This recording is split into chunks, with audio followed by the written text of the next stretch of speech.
শোনা হয়ে যাবে বললে হতো না? হতো না? হতো। কিন্তু আল্লাহ রাসূল তিনি ভাঙ্গেনি না, শোনাও হতে বলেননি। নবীজি বলেছেন পরিশ্রম করো, কষ্ট করো, তোমরা দান করো, আমার রাস্তায় দান করো। যারা দান করতো 1000 তারা দান করে আজকাল 5000।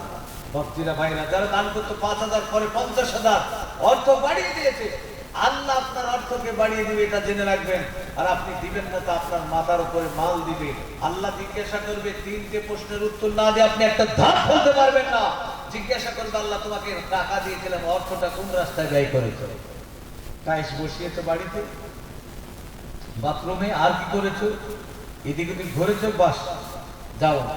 আর যদি আল্লাহ রাস্তায় দিয়ে থাকেন, একটা মহিলা বাদামের খোসা দান করার কারণে মহিলাটিকে জান্নাত দিয়েছে, জোরে বলেন সুবহানাল্লাহ।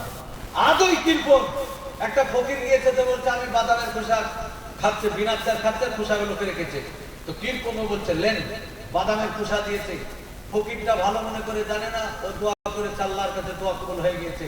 এবার বাদামের খোসাতে আল্লাহ রাব্বুল আমিন দেখাচ্ছে যে ওই বাদামের খোসা সুপারিশ করে তাকে জান্নাত নিয়ে যাচ্ছে, জোরে বলেন সুবহানাল্লাহ। এই জন্য ভক্তিরা ভাইরা, কখন যে কাজ, কোন টাইমে কি আসে আমরা কেউ জানি না। তো যে কথা বলছিলাম হাদিস কোরআনের কথা শুনুন ভক্তিরা ভাইরা আমার, অসুস্থ ব্যক্তিকে কি করতে হবে? দেখভাল করতে হবে। 3 নম্বরে আল্লাহ নবী বললেন ওয়াইজাবাতুদ দাওয়াত, যদি তোমাদেরকে কোনো মুসলমান দাওয়াত করে, ইনভাইট করে, কবুল করতে হবে। আল্লাহ নবী বললেন, তারপরে 4 নম্বরে বললেন যদি তোমাদের মধ্যে কিছু মানুষ মারা যায়, কেবল জানা যায় তোমাদেরকে শরীক হতে হবে। জানা যায় শরীক হলে 1 কেরাত নেকি, মাটি দিলে 1 কেরাত নেকি। নবীজি বলেছেন জানা যায় শরীক হতে হবে।